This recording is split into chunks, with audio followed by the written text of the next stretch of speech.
Hello, my name is Rusty Martin. And I am Nathaniel Seymour. And you may know us as the heads of Co-presidents of the prestigious Film Society Modern America Cinema Classes. MAC, as I like to call it, has one goal. We seek out new, independent films that are worthy of preservation and promotion.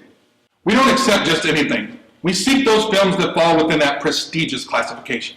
MAC was very intrigued when we came across the film that follows this introduction. We came across it through grassroots word of mouth, as well as the tireless self-promotion of the film's director. Usually we find self-promotion beneath MAC standards, but we were surprised and delighted to find the film was just as good as the director said it was.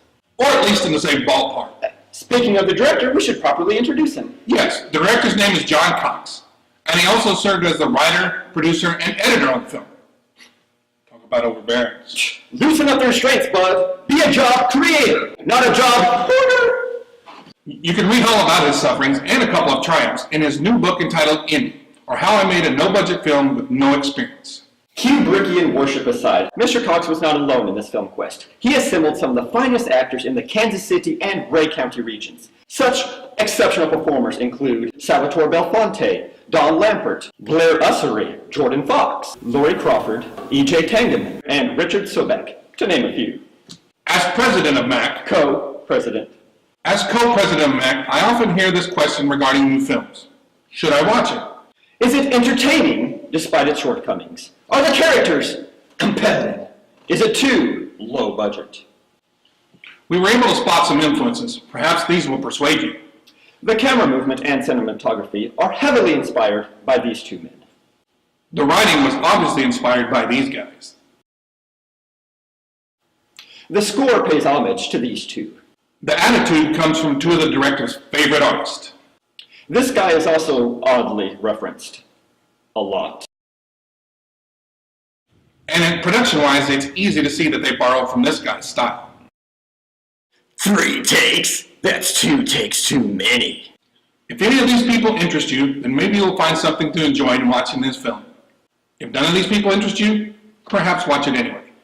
In all seriousness, MAC invested far too much in this film, and we need to recoup our costs. Please, spread the word. Indeed, getting this film out to you, the online audience, is crucial to this film's success. It is extremely difficult for first-time filmmakers to get their products seen. Getting someone to watch a film for free should be easy, but it's not. What about film festivals, you might ask? Well, I'll tell you about film festivals. This motley crew tried, but you have to understand something. Most film festivals are more interested in securing polished duds to enhance their own brand than supporting true independents who are working outside the system. Nate. Even those festivals in the filmmaker's own backyard don't always embrace the newest of comers. Do they expect all first films to be perfect? Nate. Wouldn't they rather support and mold aspiring filmmakers instead of turning them away and crushing their filmmaking dreams? Nathaniel! No, they would rather screen a big-budget film at their festival 1 week prior to its wide release than give the spot to someone who needs it! Please, it'll be good for the city! You can fill a big movie theater with your crappy little movie name. Well, let me tell you something! And that's why our work at MAC here is so important. We help the derelict. And speaking of derelict, Mr. Cox has 2 upcoming films coming out as well. His first film, Curmudgeon, was written while Mr. Cox was still filming Student Loners. Its story centers around an aging documentary filmmaker whose wife passes away. At the same time, he is suddenly confronted with the prospect of a return to his passion, filmmaking. Making things more complicated is the strained relationship with his 2 children, as well as his dependence upon alcohol. He must learn to prioritize his family and career. The second film, Return of the Devil, was written while Mr. Cox was editing Student Loners.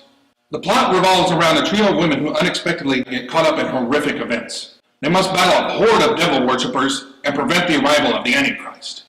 Think The Omen meets Mad Max. Much like Steven Spielberg, great guy by the way, Mr. Cox desired to produce 2 completely different films in the same year. And it appears he has done just that.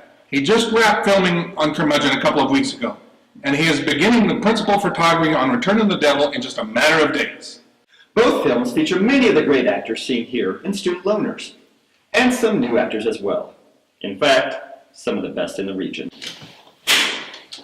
Both films will be available here on this YouTube channel once the filmmakers have completed both films and their festival runs. Modern American Cinema Classics will proudly be sponsoring these exciting films as well. However, Matt can't do it all alone. That's right. All the potential success depends on you. If you like the film that follows, and indeed what is currently being undertaken in general, please help support the efforts of Mr. Cox. Doctors say that heavy amounts of heavy workload are contributing to a heart murmur, and he is going prematurely middle-aged. You can help this cause by sharing the links, spreading positive word of mouth, and even getting involved in the productions themselves. You can find out more online at IMDb, Facebook, Twitter, and of course, this YouTube channel. Keep an eye out for more Modern America's Cinema Classics sponsored films as well. Now it is our privilege to step back so you can enjoy Student Loners.